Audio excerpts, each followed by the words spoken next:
Hi, David Odell here with Odell Complete Concrete. This is actually the same day that we did the previous video. We did the shed slab. Now, within the same household, now we're in the front of the property. We're going to be doing this little side piece, filling that planter area, and we're going to be widening the driveway as well. And while I was digging all this out, the neighbor came over, and we're going to be widening their driveway as well. But it worked out kind of nicely. And all of it fit. The shed slab, the both house driveway widening, and this side yard fit in one load of concrete. 10 yards did it all. Here's the new Tomahawk buggy. It's working out real nice. We're starting to get the hang of how to use it. It's starting to come in real handy. Now this driveway right here had a raised brick planter right here, and that concrete was elevated behind the old raised planter. So that's got to all come out so we can bring it down to match the existing driveway. That's why we did that saw cut at control joint, so we could blend it all back down to so it's all flushed out with the sidewalk, the driveway. The reason I know that there was a planter here, what really verified it for me, is when I started digging out these weeds down below here, the lower end of the video, we hit some major footings. They had some big footings for small brick planter. I ended up getting them out pretty easily with the vermeer and the breaker point, pried them right out. But yeah, it had to come out because they were a little bit too high to pour over. Now here's the neighbor, which they decided they wanted their driveway widened also at the same time. So they got a really killer deal because I was already here. So when I'm doing stuff like that and I've already got a truck coming, you save a lot of money by doing it like that, if you don't, especially if you can do it all in the same concrete truckload.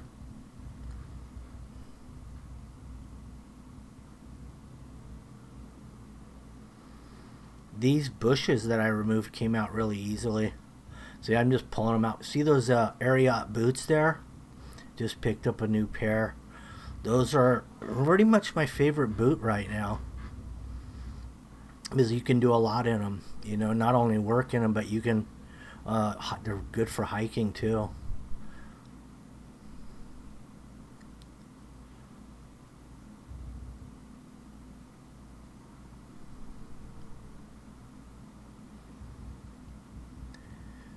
So you can see how handy this little 3-foot wide vermeer is for these little side jobs like this, these driveway additions, because you can get in there. Your bucket fits in just about any situation.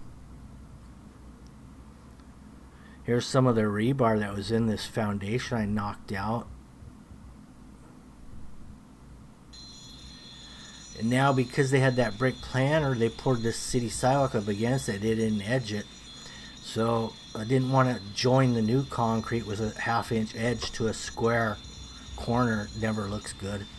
So I put a radius on the existing concrete with that little right angle grinder, the DeWalt right angle grinder with a diamond cut blade. And I just freehanded a nice little radius. I had to do that all the way up this driveway right here too, and it had the same problem.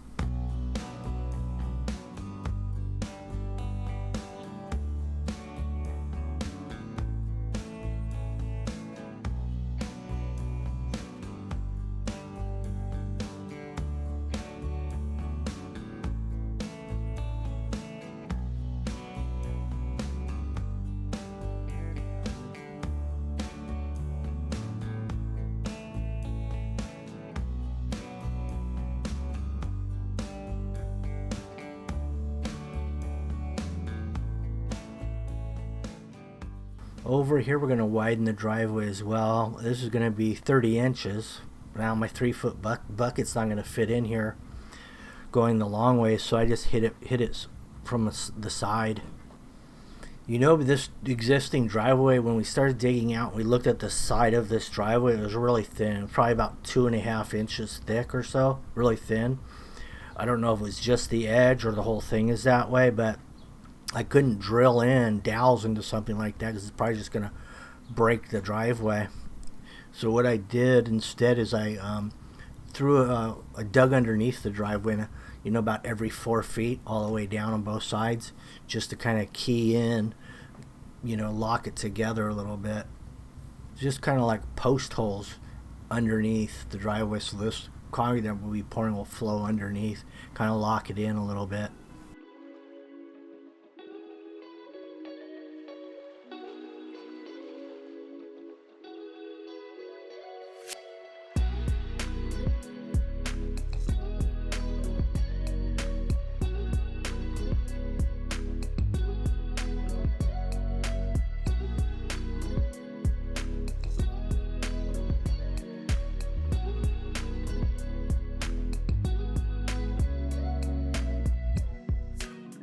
And then you can see me digging out behind the form. Well, that was only 24 inches. We initially set it, and it was supposed to be 30. So we had to dig out behind the form, move the form over. No big deal. It's better to catch it before you pour the concrete than after. So it's never too late. In other words, until you pour the concrete, of course. Then it's kind of too late. Here, you can see the holes I put underneath this driveway. This driveway, they kind of did them all the same when they initially built all this thin concrete driveways. So we had to go underneath them.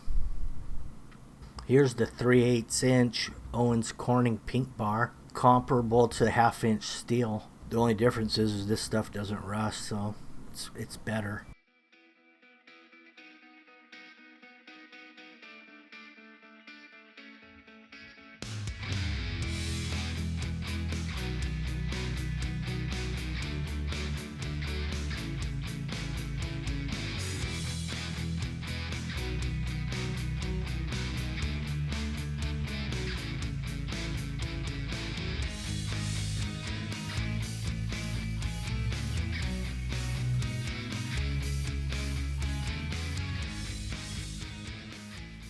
We're putting them on about 18-inch centers here. Some of that brick planter actually went underneath the existing driveway here, so we couldn't get all that footing out. You can see a little bit of it right there. Kind of interesting. So right now I'm just flooding this out. I'll let it set overnight and let that water really penetrate. And then we'll be ready to pour bright and early in the morning. And we'll have a good base.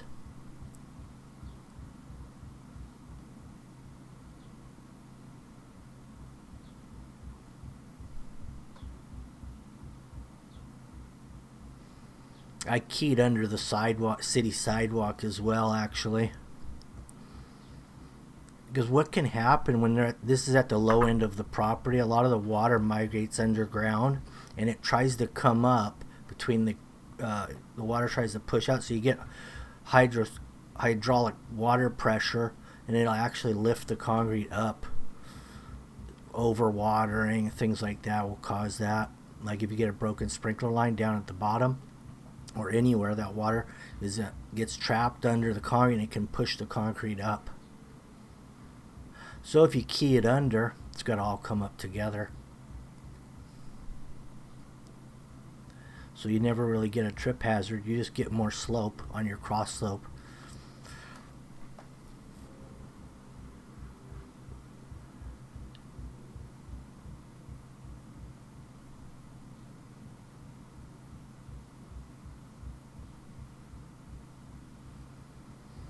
This area is pretty well shaded out, so he couldn't grow anything there, but he did get a lot of water damage from the dirt being against the house there.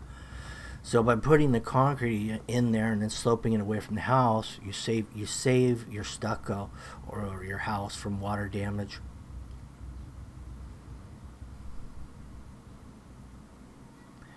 We got the 6-foot Milwaukee red stick right there, and that's our screed system.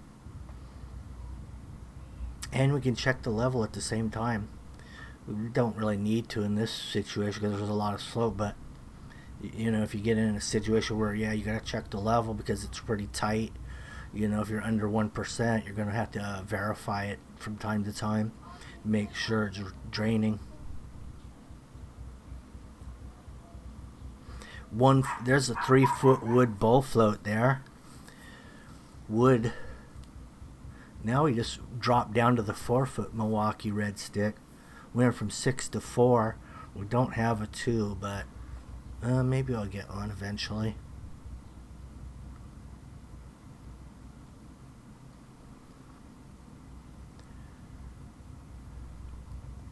So in the previous video we poured the shed slab, and it was the same load that did it all, front and back.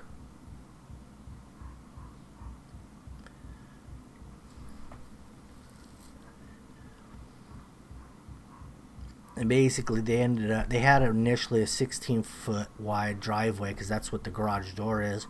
And now if you get 2 cars parked in the driveway, it's difficult to get in and out of the car, you know, if you're only 16 foot and you have 2 cars, even banging the doors against each other and getting out in the lawn or a planter bed, whatever it might be. So by widening it, it's much easier to get in and out and in the house and out of the vehicles.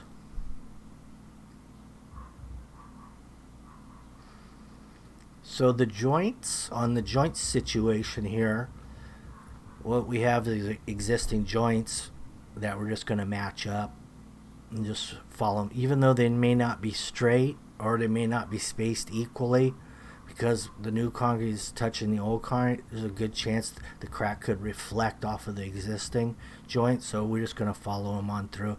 And then if you happen to see a crack in a slab and you're matching up to it, you can follow those cracks as well, because those big chunks of concrete do shift a little when vehicles go over them, and that reflects it through whatever's touching it.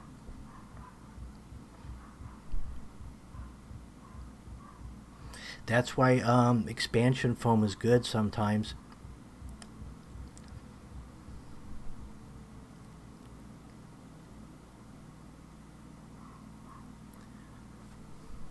That's a 12-inch, half-inch radius walking edger. That's a half-inch joiner, 3/4 deep. But previously we cut it 2.5 deep with a cutter. So when you break the aggregate deep, it assures the crack's going to happen there. Even if you were to close that up with cream and you didn't see that joint, it'll still crack there because you separated the aggregate. Unless you sprinkle rock concrete back into that joint, it's a weakened spot still.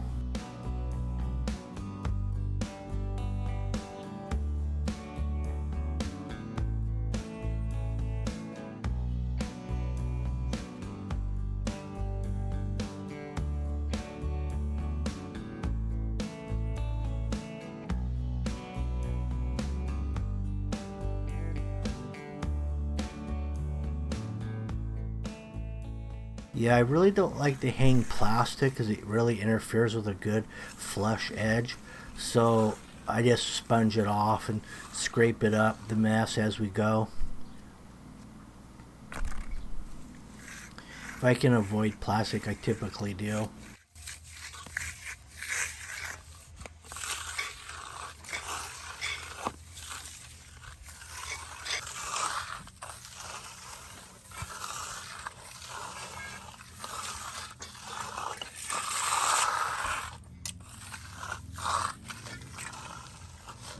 As you can see, that joint that's in the drive was a little off center of that last chunk, but it was on a crack, so it's going to work better even though it's not really centered.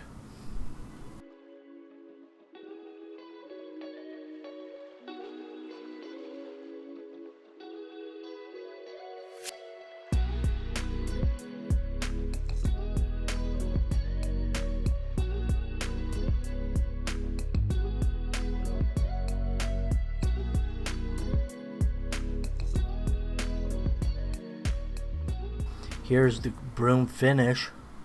This is a nylon medium bristle. So it's not the softest and it's not the coarsest, it's kind of in between. You're spraying a little bit of water out there. That way the broom slides over the concrete real nice and smooth.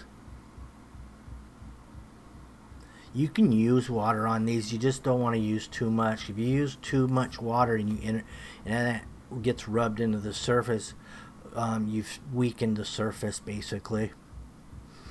The top surface, if you get too much water, actually will weaken. The surface will just wear off quicker, in other words.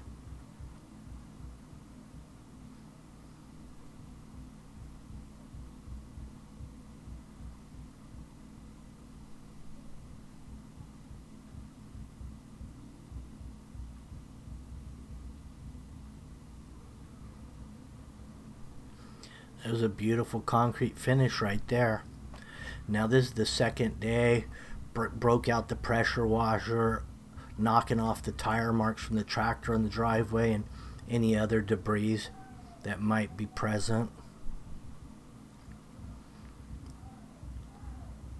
A little dirt in the street from running the buggy and the tractor out to the dumpster.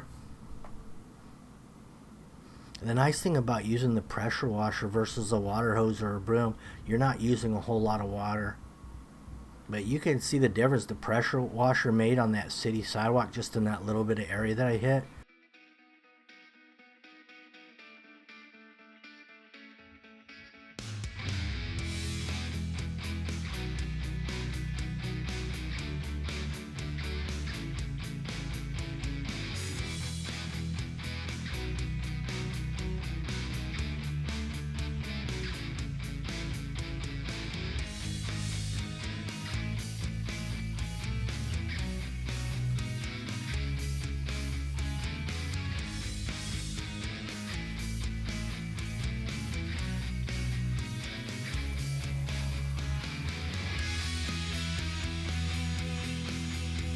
Well, if you like these kind of videos, make sure you hit the like button, subscribe, share it if you know somebody that'd be interested in doing some of this kind of work, and hit the notification.